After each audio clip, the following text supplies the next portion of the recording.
साथियों नमस्कार। आज मैं आपके लिए पति पत्नी के रिश्ते पर आधारित एक ऐसी कहानी रियल लव स्टोरी लेकर आई हूँ जिसे पढ़कर आप पति पत्नी के रिश्ते को बखूबी समझ पाएंगे। बात लगभग 40 साल पहले की है, जब विवाह को दो दिलों का मेल न समझकर बस एक रस्म की तरह निभाया जाता था। लेकिन जब दो अजनबी अचानक अपनी जिंदगी किसी के साथ बांटने लग जाए, जब किसी के लिए दिल में सम्मान के भाव आने लग जाए तो प्यार हो ही जाता है।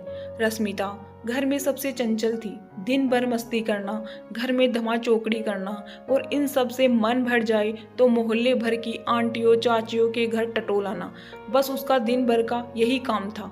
यूँ कहे कि मोहल्ले की जान थी हमारी 14 वर्ष की रश्मि। पढ़ाई लिखाई से दूर दूर तक कोई नाता न था। हालांकि आज से 40 साल पहले उस जमाने की लड़कियों को पढ़ाई लिखाई पर ध्यान भी कौन देता था। वैसे तो रश्मि घर में सबकी लाडली थी, लेकिन अपने दादाजी की वो जान थी। बचपन से अपने दादाजी से ही उसने जिंदगी का पाठ पढ़ा था। अक्सर दादाजी रश्मि को चिढ़ाने के लिए उससे उसकी शादी की बात करते, लेकिन शादी की बात सुनते ही रश्मि ऐसे खिंचती मानो आज ही उसकी शादी हो रही हो। एक दिन घर में दादाजी के बचपन के बहुत पुराने मित्र दादाजी से मिलने आई। रश्मिता ने उनके पैर छुए और उनके लिए पानी लेकर आई। दादाजी ने रश्मि का परिचय करवाते हुए रश्मिता से कहा, रश्मि पहचाना ही नहीं, ये वही है हमारे चूरन वाले साथी। दादाजी की बात सुनकर रश्मिता खिलखिला उठी, लेकिन रश्मिता की खिलखिलाहट दादाजी के मित्र को इतनी पसंद आई कि उन्होंने रश्मि को अपने घर की बहू बनाने का फैसला कर लिया और वहीं रिश्ते की बात भी कर ली। अपनी फूल सी बेटी के लिए इतने अच्छे घर से रिश्ता आने पर दादाजी खुशी से भर उठे। अगली बसंत पर बड़ी धूमधाम से रश्मि बिटिया की शादी करने का फैसला कर लिया गया। रश्मि को जैसे ही अपनी शादी के बारे में पता चला, वह फूट फूट कर रोने लगी।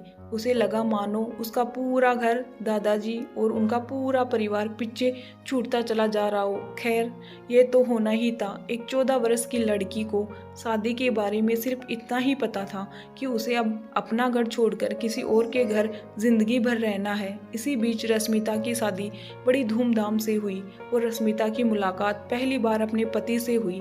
अगले ही दिन रश्मिता के पापा रश्मिता को लेने आ गए। बस फिर रश्मिता का आना जाना लगा रहा, कभी पियर तो कभी ससुराल, लेकिन पति से अभी तक न बन पाई थी। अक्सर ही दोनों बच्चों की तरह झगड़ते रहते। उस दिन भी रश्मि अपने पति से रूठी हुई थी कि रश्मिता के पिताजी रश्मि को लेने आ गए। मायके जाते हुए रश्मि ने टोकते हुए अपने पति से कहा, मैं अब नहीं आऊंगी आपके घर। रश्मि के पति ने भी गुस्से में कहा, आना भी मत जब तक मैं ना बुलाऊं। रश्मि ने चुटकी लेते हुए कहा, अच्छा तो मुझे कैसे पता चलेगा कि आपने बुलाया है या नहीं।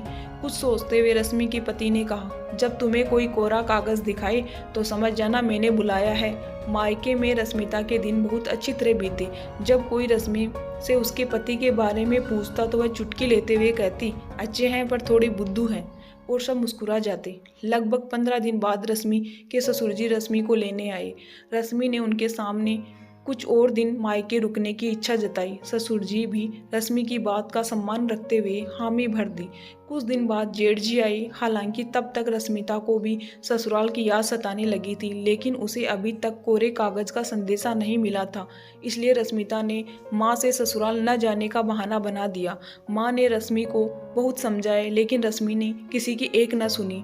जेठ जी भी चले गए। रश्मिता के ससुराल में रश्मि के ससुराल न आने पर, मना करने पर सब परेशान थे। इधर रश्मि के परिवार वाले भी रश्मिता को समझाने में लगे थे, लेकिन रश्मि किसी की बात मानने को तैयार न थी।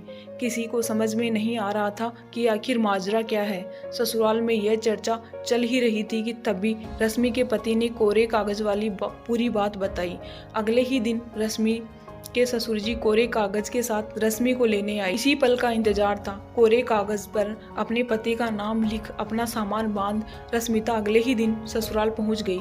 लेकिन अपने पति के लिए उसके दिल में सब कुछ बदल चुका था। रश्मि को अपना जीवन साथी मिल चुका था। आज जी भर रश्मि ने अपने पति से बातें की, लेकिन कोरे कागज वाली बात को लेकर दोनों सालों तक खिलखिलाते रहे। अगर आपको मेरी ये कहानी अच्छी लगी हो तो आप मेरे चैनल को सब्सक्राइब जरूर से कीजिए।